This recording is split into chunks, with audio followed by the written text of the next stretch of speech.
Boa noite, irmãos, graça e paz, tudo bem com vocês? Estamos chegando ao fim da nossa série de Efésios. Essa aqui é a antepenúltima mensagem e como foi importante para nós trilhar esse período até aqui por meio da palavra. Mas eu preciso, antes da gente começar, a fazer uma pequena informação importante. Nós estamos adiantando as cenas do próximo capítulo. Então você vai abrir a sua Bíblia no capítulo 6, do versículo 1 até o versículo 9. E no domingo que vem, o pastor Juliano vai falar sobre o restante do capítulo 5. É um tema importante e a gente resolveu fazer essa mudança para a gente poder ir do final para o começo nesse assunto que é tão importante. Logo depois do indicativo do Evangelho, enchei-vos do Espírito Santo, sujeitando-vos uns aos outros, o apóstolo Paulo inicia um discurso sobre a relação mais fundamental que nós precisamos ter. E nós vamos ver isso no domingo que vem, tá bom? Esse domingo nós vamos ver a segunda parte desse conjunto de ensinos do apóstolo Paulo, que está em Efésios capítulo 6, do versículo 1 até o 9. Amém? Então, eu queria dar boas-vindas aos irmãos que estão na internet, e Deus abençoe você onde você estiver, quando você estiver. A você que está com a gente pela primeira vez, se eu não vi, Deus te abençoe. Pela segunda, terceira, quarta, bem-vindo, em nome de Jesus. Nós vamos ler a escritura, o texto bíblico, no livro de Efésios, então, do capítulo de número 6, nos versos de 1 até o verso de número 9. Diz assim, a palavra de Deus: Filhos, obedeçam a seus pais no Senhor, pois isto é justo. Honre o seu pai e a sua mãe, que é o primeiro mandamento com a promessa, para que tudo corra bem com você e você tenha uma vida longa sobre a terra. E vocês, pais, não provoquem os seus filhos à ira, mas tratem de criá-los na disciplina e na admoestação do Senhor. Quanto a vocês, servos, obedeçam aos seus senhores aqui na terra com temor e tremor, com sinceridade de coração, como a Cristo, não servindo apenas quando estão sendo vigiados, somente para agradar pessoas, mas como servos de Cristo, fazendo de coração a vontade de Deus. Sirvam de boa vontade, como se estivessem trabalhando para o Senhor e não para pessoas, sabendo que cada um, se fizer alguma coisa boa, receberá isso outra vez do Senhor. Seja servo, seja livre. E vocês, senhores, façam o mesmo com os seus servos, deixando as ameaças, sabendo que o Senhor, tanto deles como de vocês, está nos céus, e que Ele não trata as pessoas com parcialidade. Vamos orar? Senhor, obrigado. Obrigado porque o Senhor nos trouxe até aqui. Obrigado por esse texto. Obrigado pela Escritura, pela palavra do Senhor. Obrigado pela oportunidade que nós temos de ler a Tua palavra, de falar sobre as Tuas verdades. Conduz, Senhor, esse tempo segundo a Tua boa e graciosa misericórdia, Senhor. Nos leva ao entendimento profundo, Senhor, dessas verdades, desse imperativo do Evangelho de Jesus, por meio de Paulo aos Efésios. Nos leva, Senhor, como igreja, ao entendimento profundo, Senhor, desse imperativo, e que possamos, acima de toda a teoria, possamos praticá-los, Senhor, em nossas relações, por onde nós estivermos, em nome de Jesus. Nós oramos. Amém. Meus irmãos, nós viemos aqui apenas por um motivo. Chegamos até aqui porque estávamos mortos em nossos pecados. Mas Deus, em Cristo, nos deu vida e nos tirou de toda treva, nos saqueou de toda treva e nos colocou no seu reino da luz. Em Cristo nós já fomos abençoados com toda sorte de bênçãos espirituais nas regiões celestiais. Nele nós somos salvos. Nele nós somos adotados. Nele nós somos perdoados. Nele nenhuma condenação há para aqueles que estão em Cristo Jesus. Nele nós somos feitos igreja, recebemos nele toda a sua plenitude. Nele nós recebemos toda a graça que vem do alto, misericórdia. Nele nós podemos viver em comunidade, nele nós podemos viver uma nova realidade, nele nós somos chamados a ser uma nova igreja, uma nova sociedade de Deus, um novo povo que vive de um jeito diferente dos sistemas opressores que nos são impostos, meus irmãos. Nós somos chamados como igreja de Jesus a responder não com palavras apenas, mas principalmente com um novo jeito de viver, uma nova mentalidade em Cristo.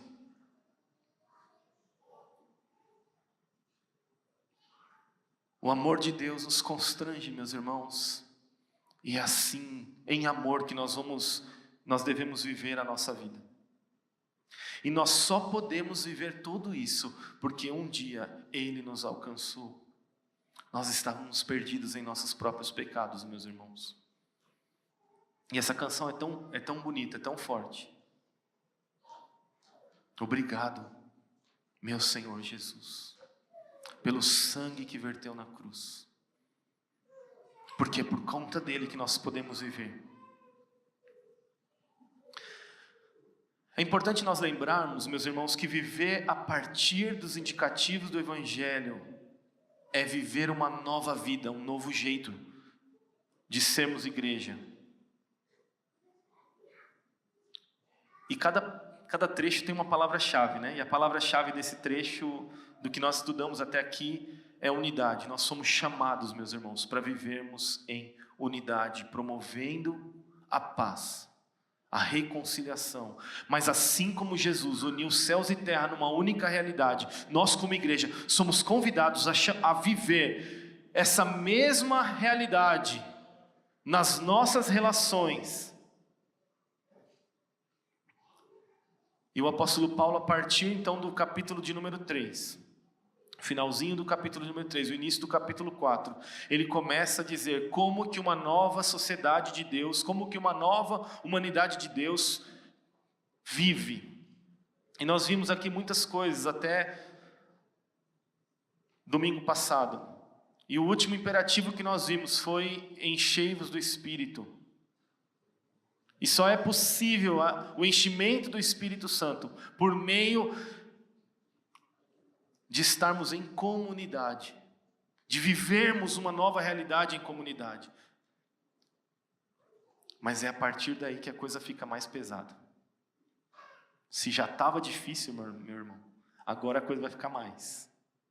Porque o apóstolo Paulo vai dizer que essa realidade que se vive em comunidade, a igreja de Jesus, a plenitude de todo Cristo, de toda a graça do Senhor Jesus, só pode ser manifesta quando as nossas relações mais fundamentais são afetadas por esse Evangelho. Em outras palavras, o Senhor está nos ensinando, por meio do apóstolo Paulo, que se nós não vivermos esse Evangelho dentro das nossas casas, nós não vamos viver ele como igreja, em comunidade. E por muitos anos, meus irmãos, eu fui encontrado pelo Senhor Jesus. Quando eu tinha 15 anos, Ele me achou perdido e sem valor. E Ele me cobriu com seu sangue. E o seu sangue é a coisa mais preciosa que existe nessa terra. E debaixo da terra e acima da terra, em qualquer outro lugar, o sangue de Jesus, vertido naquela cruz, é a coisa mais preciosa que pode haver na vida de uma pessoa. Porque é por meio dele que ele nos faz nova realidade, ele nos fez nova realidade. E esse sangue que foi derramado, vertido no solo da humanidade caída, subiu para Deus como um clamor de justiça, e Deus derramou o seu Espírito e ressuscitou Jesus dos mortos. E porque Ele ressuscitou, meus irmãos, é possível viver uma nova vida. E porque Ele ressuscitou, é possível viver dessa forma. É possível viver para Deus. E eu queria, antes de iniciar qualquer outra exposição aqui do texto bíblico, esclarecer que, meus irmãos, não há muitos senhores nessa terra, somente 2. Ou nós nos sujeitamos ao senhorio de Deus, ou nós nos sujeitamos ao senhorio das trevas. Há 2 grandes generais na humanidade, que Deus os fez cabeça sobre toda a humanidade. O primeiro deles é Adão. E Adão é o general que, a partir dele, por efeitos de Gênesis 3, o pecado, a desordem, o caos, se apossou desse coração. E como herança de Adão, nós recebemos todo tipo de caos, de desordem, e fomos vivendo à parte de Deus, aquém de Deus, distantes de Deus, até que Ele envia o segundo Adão, o perfeito Adão, o homem segundo o seu coração. Jesus foi o homem mais perfeito, mais notável, e Ele cumpriu toda a vontade de Deus. Em Jesus, a realidade dos céus pode ser unida à realidade da terra. Jesus, por meio da sua morte e ressurreição, Ele juntou 2 realidades, meus irmãos. Deus está vindo morar conosco.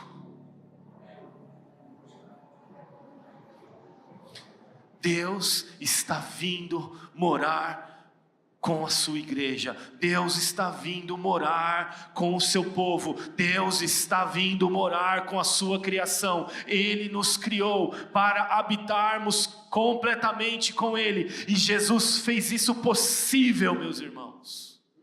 Ele transformou a nossa carne fedida, podre, fétida, e com seu sangue possibilitou que essa carne seja transformada em alguma coisa que pode se relacionar com a santidade de Deus. E é sobre essa realidade que nós vivemos. E somente por essa realidade nós podemos ser cheios do Espírito Santo uns com os outros. E a relação mais fundamental é a relação do marido com a esposa. E o apóstolo Paulo está dizendo: se este evangelho de Jesus não pode afetar esta relação, ele não pode afetar coisa alguma nessa terra. Mas isso é para o domingo que vem, tá bom, gente? Você vira a página agora. Em seguida dessa relação tão importante, que é a relação mais fundamental, do próximo, mais próximo que você tem, o apóstolo Paulo apresenta agora uma segunda relação, que é extraordinariamente tão chocante quanto o que ele diz na primeira relação. Há muitos que dizem que a Escritura ela afirma a escravidão e as opressões que este mundo cria sobre os seres humanos. Quem diz isso não compreendeu as Escrituras.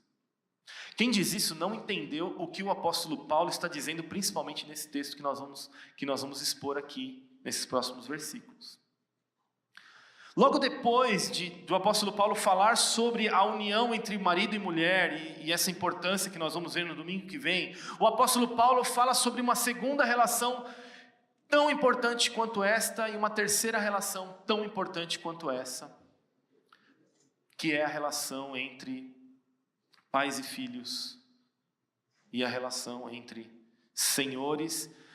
E a palavra aqui, meus irmãos, servos, é meio branda demais. É escravos mesmo, que é a tradução bíblica grega aqui que está sendo usada. Então, é senhores e escravos. E muitos que leem superficialmente as Escrituras vão dizer que o apóstolo Paulo está dizendo assim: tudo bem você ser escravo ou você ser filho de um pai opressor, está tudo certo, desde que você siga o evangelho e vá para a igreja uma vez por semana, dê o seu dízimo e faça coisas certinhas. E há muitos, meus irmãos, que pensam que os sistemas opressores desse mundo, que Deus não está nem aí para isso, que Deus não veio modificar sistemas opressores ou processos injustos, que Deus não se importa com isso, que o que é importante mesmo é a sua vida espiritual. Uma pessoa que diz isso é porque não é a filha dela que está sendo uma escrava sexual de alguém. Uma pessoa que diz isso é porque não é o filho ou o pai ou a mãe que está sendo oprimido por um sistema de injustiças. É claro que Deus é contra todo tipo de injustiça, mas de onde partem as injustiças, meus irmãos? Partem de corações de pessoas injustas. Portanto, a lógica do evangelho não procura mesmo mudar sistemas injustos, porque sistemas injustos são feitos por pessoas injustas.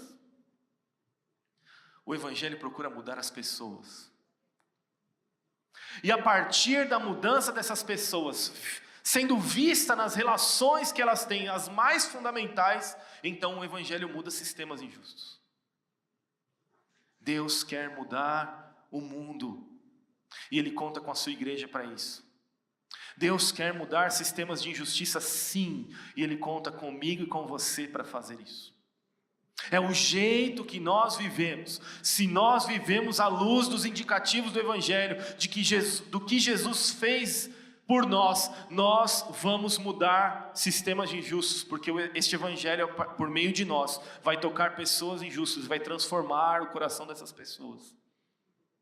E essas pessoas vão passar a viver de acordo com o evangelho de Jesus. Mas para entender o que Paulo está falando aqui de fato, é importante nós entendermos o cenário que nós vamos ver na semana que vem, alguma parte desse, mas eu quero concentrar o cenário da sociedade em que Paulo fala nesse momento. Primeiro é preciso entender que o apóstolo Paulo está falando para uma sociedade romana, em que a figura principal dessa sociedade era o homem. Como é que ele chamava, meus irmãos? Esse homem da sociedade romana? Pater familias. O homem da sociedade romana tinha esse título, era um título desse homem, era um representante. E a sociedade romana era fundamentalmente criada para... que oprimia as pessoas naquela época. O sistema dominante, o sistema do mundo daquela época, era um sistema de aparências, um sistema de relações políticas, um sistema que, por meio dessas relações, haviam então privilégios e coisas... e o dinheiro, então, o sustento vinha por meio dessas relações. Então, o pater família, ele tinha que se relacionar, ele tinha que se tornar um político, ele tinha que estar ali em torno, ter os melhores relacionamentos. Então, ele tinha os melhores escravos, ele podia ter as coisas mais finas da sociedade romana. Então, esse homem era o centro daquela sociedade. E não diferente de hoje, meus irmãos, a sociedade romana daquela época era basicamente gerida por aparências, status e poder e influência social. Eu não sei se mudou alguma coisa, né? Eu acho que não. Acho que só mudaram os personagens que dominam essa ótica. Naquela época era o César. O César, inclusive, o imperador, era chamado de paters familias do império. Ele era o pai maior, né? O paizão.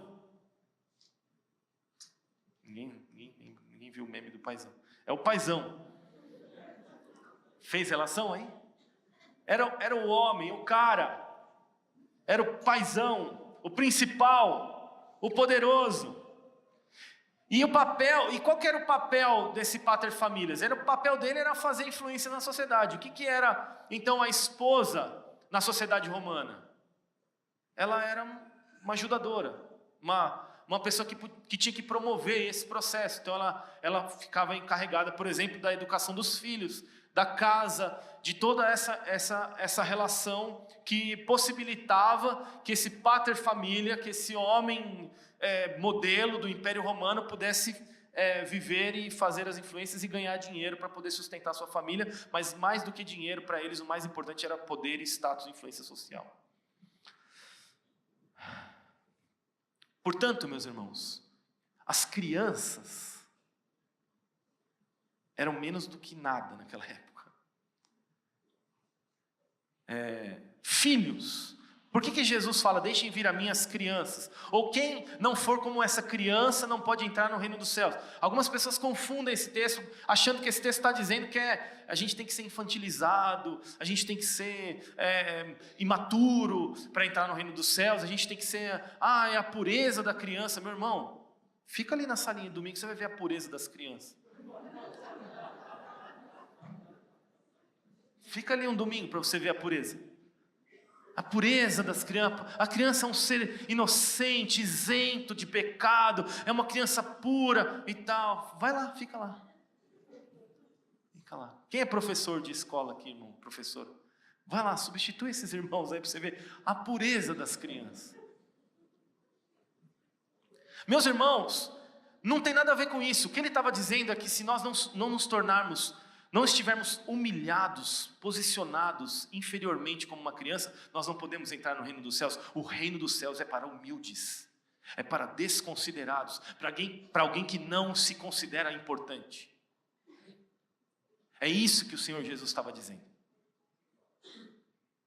E de fato, as crianças e o reino de Deus, ele promove essa lógica inversa, mas ao mesmo tempo confrontadora com o nosso coração pecaminoso, porque ao mesmo tempo que nós devemos ser inferiorizados ali, porque para que você precisa de cura se você não está doente? O reino de Deus não é para os sãos, ou entre aspas, os que se pensam que são bons, os que se pensam importantes. O reino de Deus é para aqueles quebrados, é para aqueles que se humilham, é para aqueles que de fato reconhecem que precisam de cura, é para aqueles que de fato reconhecem que precisam de salvação, que de fato reconhecem a podridão dos nossos corações, meus irmãos. Se não foi esse o pensamento de Sócrates lá atrás, que o fez o maior filósofo de todo o tempo. Só sei que nada sei. Qual é a lógica socrática para isso? A lógica socrática é essa, meus irmãos, que ele falou, mas como assim? Como eu sou inteligente e sábio se eu não sei nada? Não, mas você reconhece que não sabe nada. Porque a maioria das pessoas que estão por aí acham que sabem alguma coisa. O evangelho é para aqueles que são assim, dessa forma. E as crianças se você não era um pater familias no Império Romano, meu irmão, você não tinha voz. Nem a mulher, nem as crianças. E que dirá os escravos? Portanto, a palavra-chave para criança no Império Romano era vulnerável. Vulnerável. Um homem, um pater família que tinha escravos infantis e tivesse desejo de ter relações ou usar o corpo do escravo como criança que ele possuía, ele podia fazer isso de forma completamente legal. Tipo assim, com hora marcada. Então uma criança, talvez com 12, 13 anos, que pertencia a um pater familias daquela época, inferior já como era uma criança naquela época, desconsiderada, a criança que era escrava, pior ainda, por quê? Porque ela se tornava vulnerável ao ponto de ser um objeto sexual do seu pater família. E talvez a sua mater's família, não sei se tem esse termo, mas enfim. E lá todo dia, 3, 4 horas da tarde, então a agenda do menino era chegar no quarto do pater's famílias, se despir e ficar esperando para ver o que ele queria fazer com o corpo dela. Se uma criança já não tinha valor, uma criança romana já não tinha tanto valor, imagina um escravo. E a palavra-chave para crianças romanas eram inferiores, vulneráveis. Mas a palavra-chave para escravos é propriedade. Os escravos daquela época eram propriedade dos seus senhores. Eles faziam o que eles queriam com seus escravos. E eles tinham que fazer absolutamente tudo que o paterfamilias mandasse. Então, dito isso, vocês ouviram o que eu disse agora, né? Então, a partir disso é que você precisa olhar para o texto que Paulo está dizendo. É a partir dessa ótica, dessa visão que você precisa ler o que Paulo está escrevendo aos Efésios. Porque é para eles que eles estão escrevendo. Então, o que o Evangelho propõe aqui? O Evangelho propõe uma transformação das pessoas em suas relações mais básicas. E por meio de pessoas e relações transformadas, transformar todo o sistema injusto em uma nova sociedade, em uma nova humanidade que promove a unidade entre céus e terra, que promove o reino de Deus vindo para a terra e sendo estabelecido aqui na terra em nosso meio. Por isso ele começa dizendo, se você então é filho, ele diz, filhos, obedeçam os vossos pais no Senhor.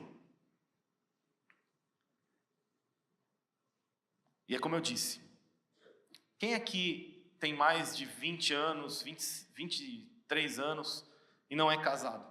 Levanta a mão. No Império Romano vocês seriam crianças. Não teriam voz. Seriam educados pelas esposas. Teriam zero diálogo com seus pais. Serviriam seus pais. Porque só tem voz no Império Romano o paterfamilias, alguém que constituiu família, alguém que é uma representação do império que imita o César, o paterfamília do império.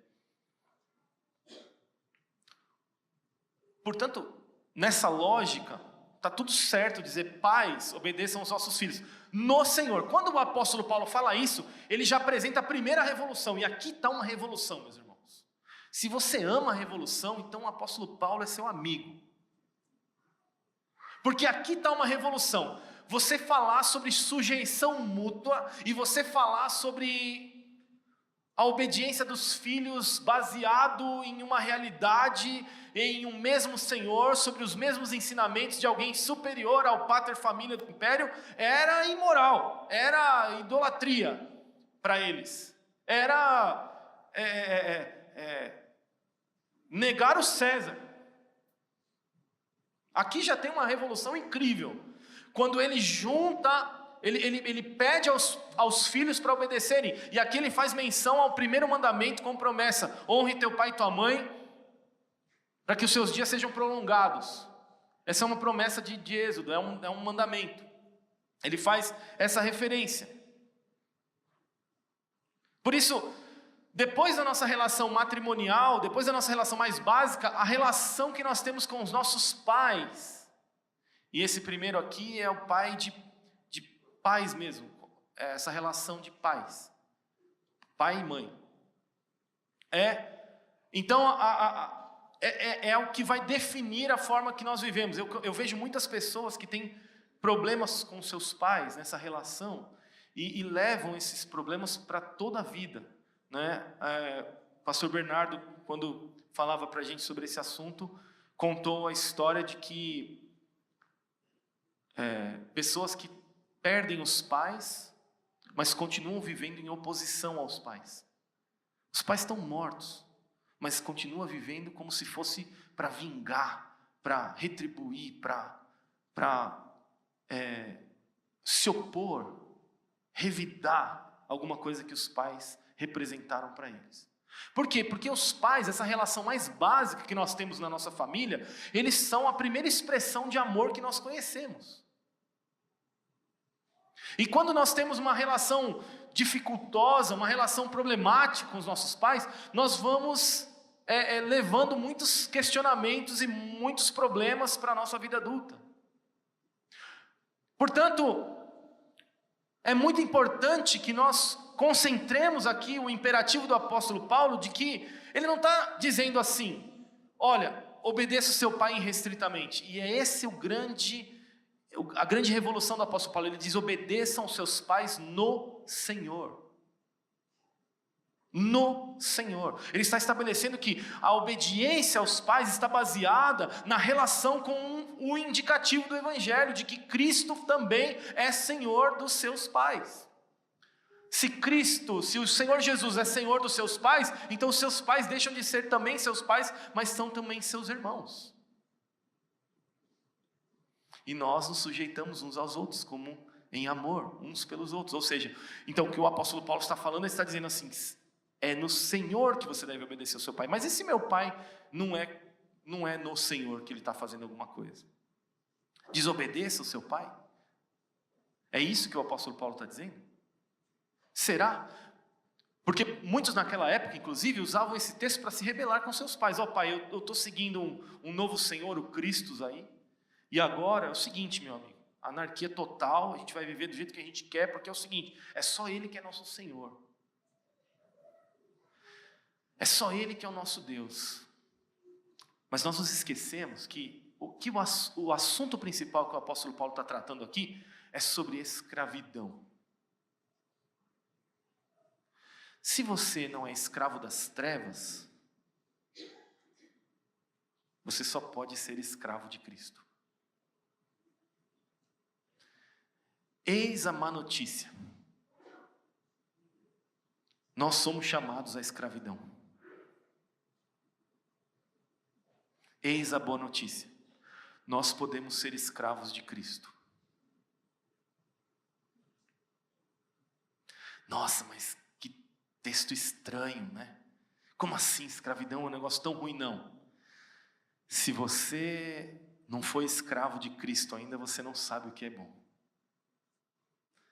É daí que é desse conceito de vida que surgiram os escravos de orelha furada, que desejavam tanto viver debaixo daquele Senhor que servia ao Cristo, que eles queriam furar as orelhas para permanecerem seus escravos para sempre, mesmo que eles tivessem a oportunidade de serem livres. Ser escravo de Cristo é ser livre. E esse é o centro. Portanto, a relação que nós somos chamados a ter com os nossos pais é uma relação de obediência, porque nós obedecemos ao Senhor em primeira instância e não aos nossos pais. Quando eu fui encontrado por Cristo, meu pai não conhecia o Senhor e ele morreu. Não sei se ele conheceu profundamente o Senhor. Ele é falecido já. Mas eu entendi muito profundamente esse texto e eu disse assim: pai, eu sei que você não gosta que eu vou na igreja. Eu sei que você odeia, na verdade, que eu vou na igreja. Eu sei que você tem, assim, horror a crente e a ser da igreja, porque você acha que o povo da igreja é um povo burro, é um povo que não pensa, é um povo que é pobre.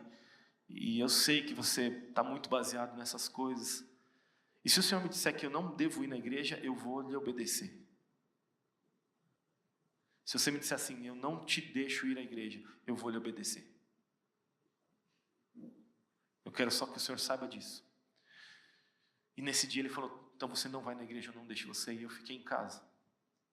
Eu ia na igreja como se fosse assistir capítulo de dorama, né? Naquela época era novela, né? Mas eu ia na igreja como se fosse dorama, assim, o próximo capítulo para mim era importante. Então eu não queria perder um capítulo do que estava acontecendo na igreja. Era assim, naquela época. Enfim, não imaginei que ia piorar. Mas o que eu quero dizer, meus irmãos, é que ele fez isso uma vez e depois ele me procurou em lágrimas. Ele disse: eu nunca mais vou proibir você de ir na igreja. Eu fiquei tão constrangido que você me obedeceu. Eu esperava que você ia quebrar tudo, que você ia bater em tudo, que você ia me xingar, que você ia ficar bravo. E quando você me obedeceu, eu fiquei muito constrangido, porque eu sei do seu coração, eu sei o que Deus fez na sua vida, porque eu vejo mudança na sua vida. E nunca mais ele me proibiu de ir na igreja.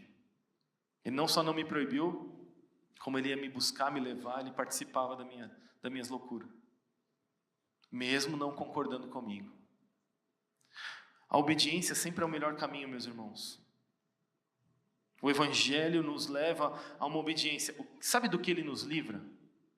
O Evangelho nos livra da tirania dos nossos pais, da opinião dos nossos pais.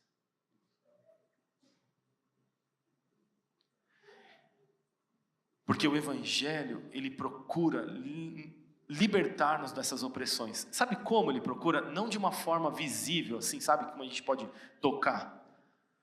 Por que os homens que foram presos, que foram mortos nos coliseus, que foram amarrados, que foram pendurados como tochas vivas no Império Romano, ou mesmo, não precisa ir para muito longe lá naquela época dos primeiros cristãos, não, pode ir para agora, os cristãos, por exemplo, na Coreia do Norte, ou nos países perseguidos, que são presos, são acorrentados, ficam anos e anos presos, sendo submetidos ao fogo e ao gelo, e ao fogo e ao gelo, 16 anos nessa vida, e os dedos, as pontas dos dedos todas comidas, e o que você vai dizer de uma pessoa dessa? Você vai dizer que ele é preso? Quando você se encontra com uma pessoa assim, com um pastor que viveu isso, com um missionário, eles são muito mais livres do que nós. Porque liberdade não está relacionada ao lugar onde você está. Liberdade está relacionada com a sua consciência. E aonde você está, pode ser um cubículo de 1 por 1. Aquele lugar, você pode se conectar com Deus e você está livre ali. Você pode amar a Deus naquele lugar. E você pode orar a Deus naquele lugar. E aquele lugar, você está muito mais livre do que em Deus, do que se nós estivéssemos vivendo aqui nesse tempo, como nós ouvimos no domingo passado, perdendo o nosso tempo, desperdiçando o nosso tempo, vivendo uma vida como nécios, desperdiçando o bem mais precioso que nós temos. Nós somos muito mais presos do que esses homens. Porque a verdadeira liberdade está em ser escravo de Jesus. A verdadeira liberdade está em entregar todo o domínio da sua vida nas mãos do Senhor Jesus. Quando o apóstolo Paulo começa a falar assim, olha, filhos, obedeçam e tal, beleza. Agora no próximo versículo, ele vai dizer aos pais. Aí que a revolução fica grande mesmo. Porque aí o negócio fica todo torto. Porque como assim? Filhos obedecer pais até é aceitável. No Senhor é uma coisa meio fora. Mas até é meio que aceitável. Agora, pais. Aí o apóstolo Paulo diz assim, pais, não provoquem a ira nos seus filhos. Opa, peraí. O apóstolo Paulo nivela paterfamília com o filho dele? Isso é demais. Isso já é demais. Não é possível que um pai do Império Romano ia aceitar uma coisa dessa. Jamais. Nunca. Mas é exatamente isso que ele está fazendo.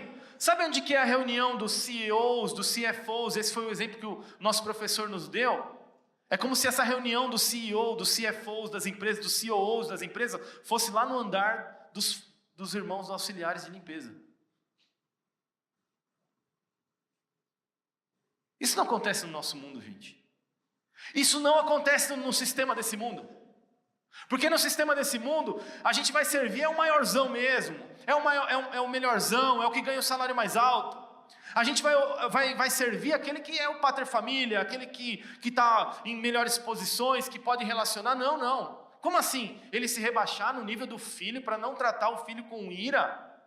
Não provocar o filho no sentido de ensinar, de servir o filho? Não, isso não. Pelo amor de Deus. Isso sim é revolução, meus irmãos. Isso sim é que é revolução.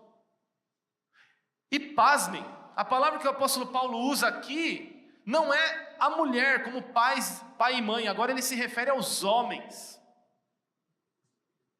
Pais, homens. Sejam os educadores dos seus filhos.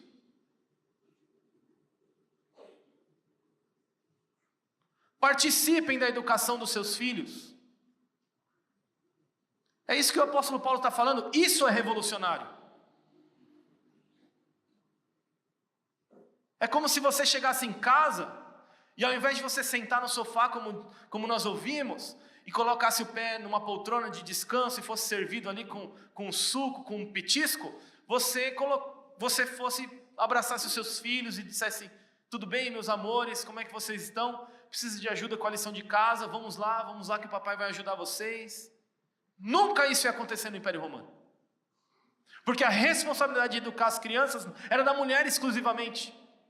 O apóstolo Paulo está transtornando o império de ponta cabeça, quando ele está dizendo que os papéis são diferentes, mas a posição é igual. E ele tem que fazer isso com os pais, porque eram os pais que tinham esse posicionamento. E quantos de nós não vivemos assim nos dias de hoje, meus irmãos? Transferimos a nossa responsabilidade como homens da casa, de educar os nossos filhos para as nossas esposas, não só para as nossas esposas, quando não para outras pessoas de fora como babás, quando não para a igreja, quando não para a escola. A responsabilidade de educar os nossos filhos é nossa, e começa em você, pai do gênero masculino, dentro da sua casa. É isso que o apóstolo Paulo está dizendo, meus irmãos. Viver em Cristo é ser livre para fazer o que eu quiser, então? Significa que eu posso viver a vida do jeito que eu quiser? Eu como pai, ele como filho, a esposa como esposa? Não. Viver em Cristo é entender que nós somos livres dessa tirania, dessa opressão. Por quê? Porque os nossos pais também precisam estar em Cristo.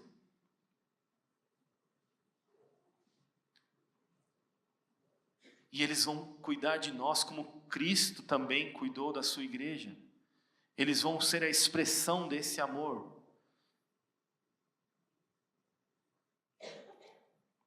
Os filhos promovem unidade na obediência, na honra, na sujeição. Os pais promovem unidade sendo educadores, servos, orientadores ativos dos seus filhos.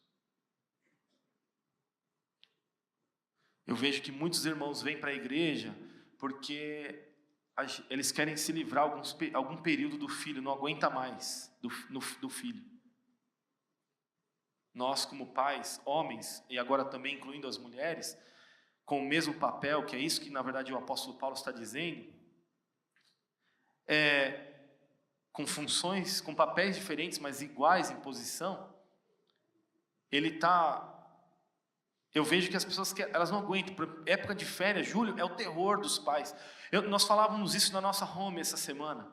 Meu Deus, vai chegar julho, o que eu vou fazer com essas crianças? Pelo amor de Deus. O que faz? Paga a escola para ficar o período mais esticado. Meus irmãos, não façam isso. Passem tempo com seus filhos. Os seus filhos precisam do tempo de vocês, eles precisam da presença de vocês. Ele não precisa do que você pode dar para ele, entendeu? Ele não precisa do que você pode comprar para ele. Pega o que você pode comprar para ele e joga no lixo. Ele precisa brincar com você, ele precisa te ouvir falar, ele precisa te ouvir orar, ele precisa te ouvir ver você lendo a Bíblia, ele precisa ouvir você caminhando pelo caminho, soltando pipa com ele, e brincando de peão e fubeca e pega-pega e mãe da mula e queimada. Ele precisa brincar de lutinha com você lá no parque, ele precisa correr com você, ele precisa de você. É você que ele precisa, é de você que ele precisa, ele não precisa de outras coisas. Dá uma banana para ele, ele vai ficar feliz. Já viram aquela brincadeira da banana, que a pessoa dá uma banana para a criança? Ah, mãe, obrigado. A banana. Mas não é a banana, o item, é o valor de ser lembrado, de ter tempo, meus irmãos, com vocês. E aos homens, triplica essa responsabilidade. Triplica essa responsabilidade. O seu filho precisa de você. Ele precisa da sua presença, da sua influência. Os pais, nós pais, homens, mulheres, nós somos educadores dos nossos filhos. É isso que o apóstolo Paulo está querendo dizer. Isso jamais seria concebido no Império Romano. Isso só era vivido nas famílias cristãs da igreja daquele tempo. E isso começou a promover uma revolução naquela sociedade, meus irmãos. E eu vejo que isso está se invertendo. Agora, os nossos filhos são tão carentes que eles não têm memórias conosco. Eles não, como a gente não passa tempo com eles, eles não constituem memória conosco. Quando você pergunta alguma coisa, ele lembra da babá.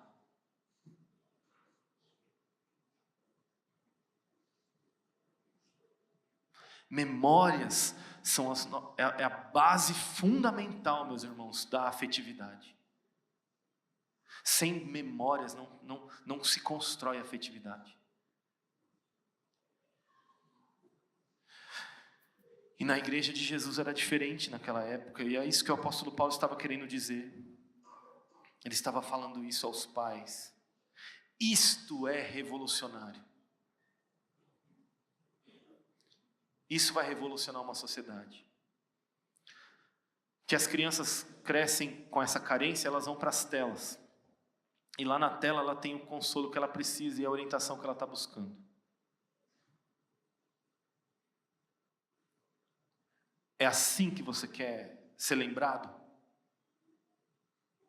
É assim que você quer ser lembrado pelo seu filho? Eu não quero. E o preço é altíssimo, meus irmãos. Sabe por quê? Custa tempo. É mais difícil que dinheiro. Tempo é mais caro do que dinheiro. Para não ficar tão leve, irmãos, o apóstolo Paulo dá mais uma pesadinha. Ele fala assim: escravos, obedeçam aos seus senhores, sirvam-lhes bem, não sirvam só na aparência, porque o Senhor verdadeiro de vocês é o Senhor Jesus. Aí as pessoas falam: mas ele está promovendo a escravidão, está vendo? Ele está orientando os escravos a se permanecerem escravos. O apóstolo Paulo se considerava escravo de Cristo, por isso ele estava falando com pessoas iguais. O apóstolo Paulo não se enxerga maior do que aos escravos, tanto é que ele começa com os escravos antes de falar aos senhores. Mas é como eu disse, o apóstolo Paulo na mesma carta, ele fala a escravos e donos de escravos. Isso é um absurdo para aquela época. Isso não existia, porque escravos são propriedades. Mas ele fala como ele mesmo é escravo de Cristo. Então ele diz de escravo para escravo: deixa eu te falar um negócio. Não faça somente porque você tem que ser benquisto ou que o seu Senhor está presente, porque o seu Senhor de verdade não é ele é um Senhor segundo a carne. E é legal que o apóstolo Paulo usa muito esse conceito, né? É segundo a carne. Lá no capítulo 2 ele vai falar isso, ele vai falar: olha, a diferença, a circuncisão é segundo a carne, é segundo as coisas dessa terra. Esse momento de escravidão que você está vivendo um momento segundo a carne, segundo a terra. O teu Senhor está no céu. O teu Senhor ressuscitou, Ele corporeamente ressuscitou. O teu Senhor vai vir para te buscar. O teu Senhor te incluiu numa nova sociedade, numa nova realidade, numa nova vida. Você só é Ele só é teu Senhor, teu dono, segundo a carne, mas o teu verdadeiro dono tem um nome, o nome dele é Jesus. O teu verdadeiro dono é Jesus, Ele te comprou, Ele morreu na cruz do Calvário por você. O apóstolo Paulo diz, então, para eles servirem bem, e essa é a relação entre escravos e senhores, é muito interessante. Como eu disse, os pais são chamados a serem educadores e não superiores, são chamados a servir e não a serem servidos.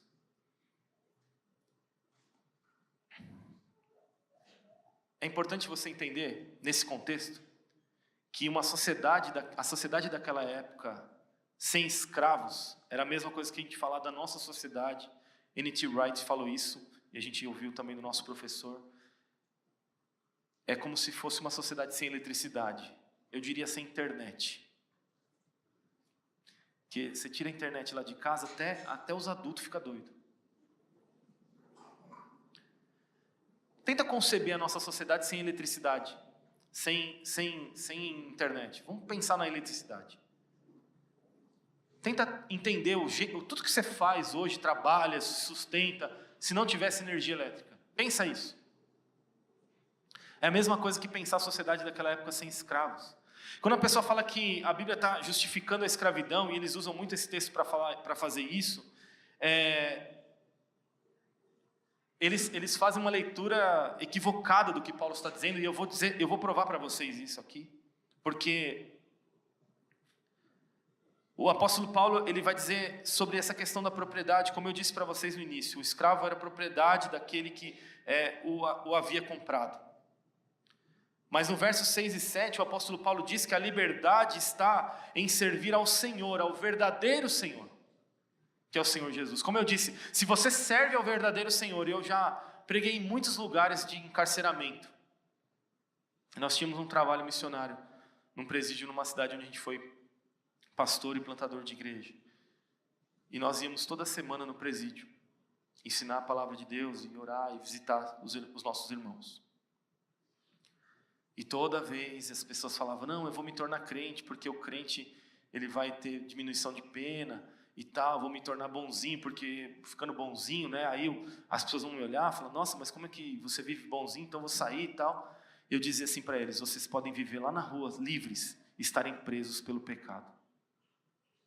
E vocês podem estar aqui, encarcerados, e serem livres em Jesus. Porque não é sobre isso, entendeu? O Evangelho. É sim sobre mudar sistemas por meio de pessoas transformadas. É sobre isso o Evangelho. E eu dizia sempre isso para eles, que era muito importante que eles concentrassem a vida deles em servir ao único Senhor, ao verdadeiro Senhor, que é o Senhor Jesus.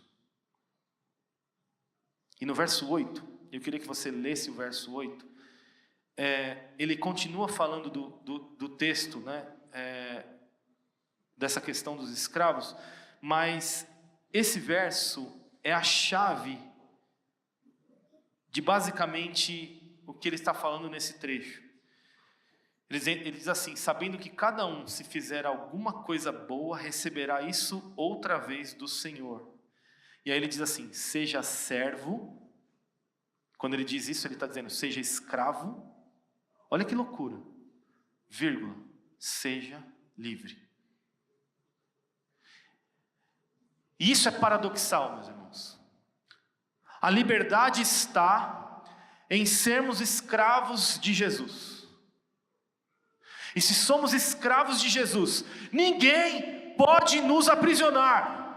Se você for escravo de Jesus, nenhum sistema opressor dessa terra vai te aprisionar, nenhuma prisão física vai te aprisionar, nenhum sistema mundano vai te aprisionar. Se você for escravo de Jesus, toda a sua vida será livre.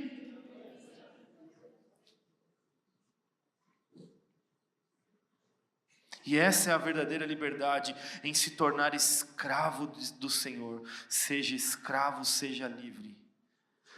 E para encerrar, meus irmãos, o apóstolo Paulo então dá a marretada final. Ele diz assim, no mesmo texto que ele está orientando os servos, ele diz, e vocês, donos dos escravos, façam o mesmo com os servos. Oi? O quê? Vou ler de novo. Versículo 9.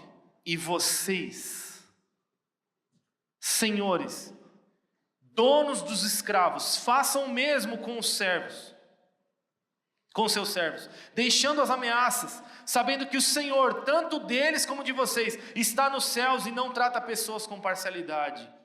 E esse é o resultado desse imperativo do Evangelho. O imperativo esse imperativo do Evangelho é servir. Nós somos chamados como igreja para servir as pessoas. Os escravos estavam postos para servir, eles deviam servir da melhor forma que eles pudessem. E os senhores foram convidados a servir da melhor forma que eles pudessem. Portanto, o chamado dos senhores de escravo não é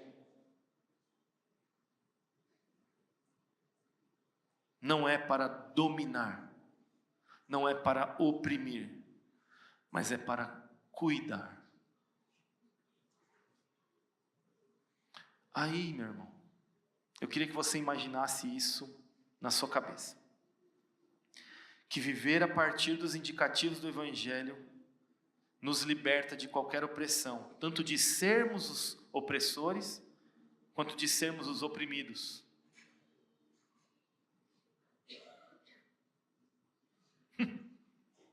O Evangelho está preocupado com o opressor e com o oprimido. Ele não está preocupado só com o oprimido. O Evangelho de Jesus está preocupado com o opressor e com o oprimido. Ele nos liberta tanto de sermos opressores quanto de sermos oprimidos. Porque o chamado dos pais não é para serem superiores, opressores dos seus filhos com as suas opiniões e palavras malditas, mas para serem educadores e orientadores e aios dos seus filhos, condutores. E os servos, aqueles que estão em posição de dono de bens, não foram chamados para oprimir, para dominar, apenas para serem servidos, mas para cuidar das vidas que eles receberam como sendo deles. E então os senhores, os donos de escravos são chamados a serem cuidadores. Se você está numa posição de domínio, de chefia, de liderança, de influência, você está sendo convidado a ser cuidador e não opressor.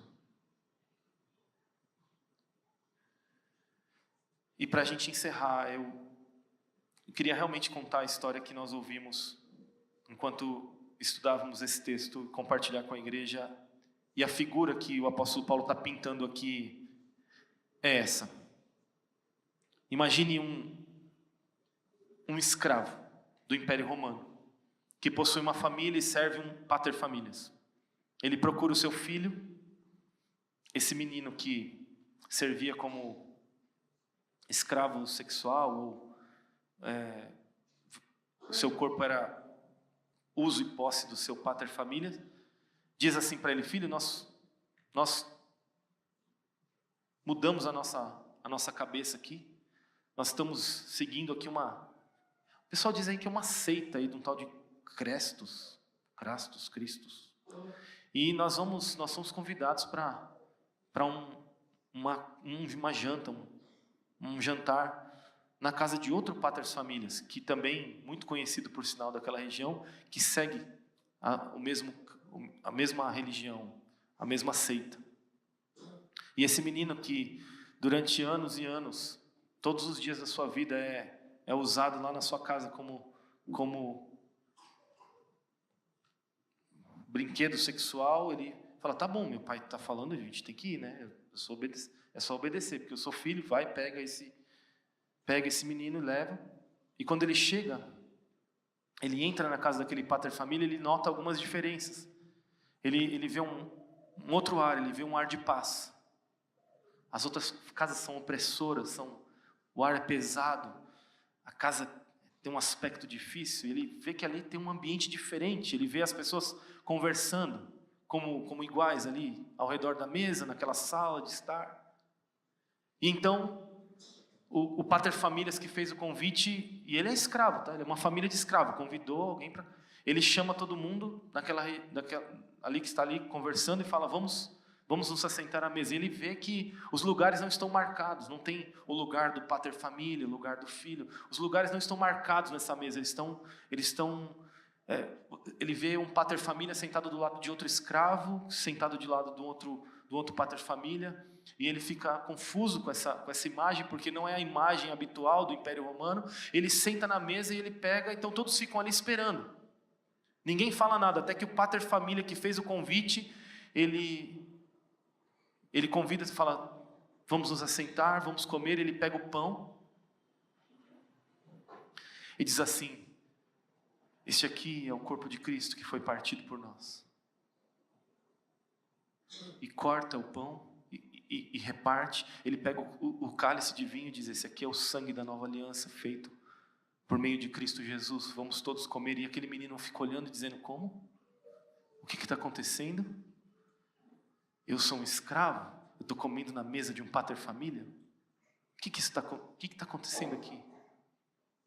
E eles oram e dizem, este é o sangue da nova aliança, que foi vertido por mim e por você. E ele come com esse pater famílias. E aí, meus irmãos, que escravo não furaria uma orelha para ser escravo desse Senhor, desse pater família? E foi exatamente isso que fez o Império Romano se destroçar por dentro. E o que nós fazemos como igreja hoje? Nós participamos dos mesmos valores, nós não admitimos pessoas diferentes nas nossas mesas. Nós nos igualamos ao sistema, por isso não vencemos ele. As nossas mesas são fechadas. Eu só convido aquelas pessoas que é da minha panelinha. Por isso o apóstolo Paulo diz assim, façam como Deus fez, porque Deus não trata ninguém com parcialidade. Eu não sei vocês, mas existem crianças no mundo em que nós vivemos, meus irmãos, que são objetos sexuais de pessoas, que carecem de um abraço, que carecem de uma mesa, que carecem de uma família que represente o corpo de Cristo e o sangue da nova aliança para eles. E que tipo de igreja nós somos? Que tipo de igreja nós estamos sendo? Uma igreja de parciais para parciais?